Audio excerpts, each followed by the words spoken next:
So our big topic for topic A in this segment is the health impact of having a car. Now, again, if you live in the United States or rural parts of Canada or rural parts of almost anywhere in the world, it can seem implausible not to have a car. But when it comes to living in urban areas, this is where it gets interesting. A new major study coming out of Beijing shows the dramatic health changes to a human being just for getting a car. Now, I was sharing some of them, but for the people 50 years old and older, the really old people like me, as soon as they got a car, weight gain. The last thing most people want, and it's defined here in this study as considerable weight gain. So that's the big problem. So please keep this in mind. Now, there were 937 people in the sampling. 180 won the permit to buy an automobile. And almost all of them, as soon as they won the permit, went ahead and bought the permit to get a car, and then did, in fact, buy a car. So here's what they found. The individuals walked and cycled an average of 24 minutes per day. For people under 50, no significant weight gain was associated with owning a car. But for those over the age of 50, here's the interesting thing, an average of 23 pounds was gained. 23 pounds? I mean, that's the difference between, for a lot of people, being perfectly healthy weight or within a healthy range to going not just overweight, but even clinically obese, just for purchasing a car. Now, weight gain, of course, is sometimes associated with aging, but not 23 pounds.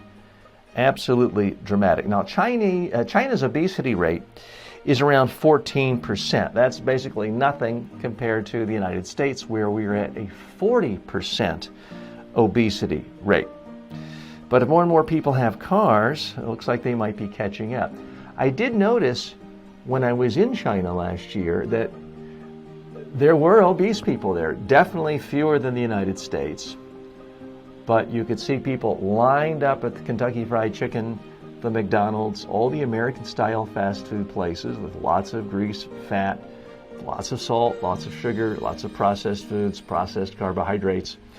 I was pointing out yet another KFC I was looking at to my tour guide in Beijing last year. She said, "Oh yes, that's KFC. Very popular here. It stands for Keep Fat Coming." That's what they call it in China. So keep that in mind. Do you really want a car? If you don't have a car, it sounds preposterous. It sounds like, of course I want a car. Everybody wants a car. Be careful what you wish for. Be careful what you ask for, because it's human nature to say, well, I've got the car, let me just hop in and do it. And in many areas, where I happen to live, there's literally no store I can walk to. And there's not really a park I can walk to, so I am somewhat car dependent. I don't feel great about that. But I still spend at least an hour a day going for a lengthy walk in the neighborhood. I'm not getting anywhere. I'm just getting out and walking and not using a car to get around. I'm going out specifically for the exercise. If you have a car, you've got to sometimes work even harder to exercise. It's so easy to just say, let me go that quarter of a mile to go get milk, when it could be a lovely 10-minute walk to go to a local convenience store and get milk. Plus, there's all the frustration of being in traffic. And maybe you have to walk 10 minutes to a subway or a train station, take public transit. Once you get to a station at your final destination, another 10 minutes.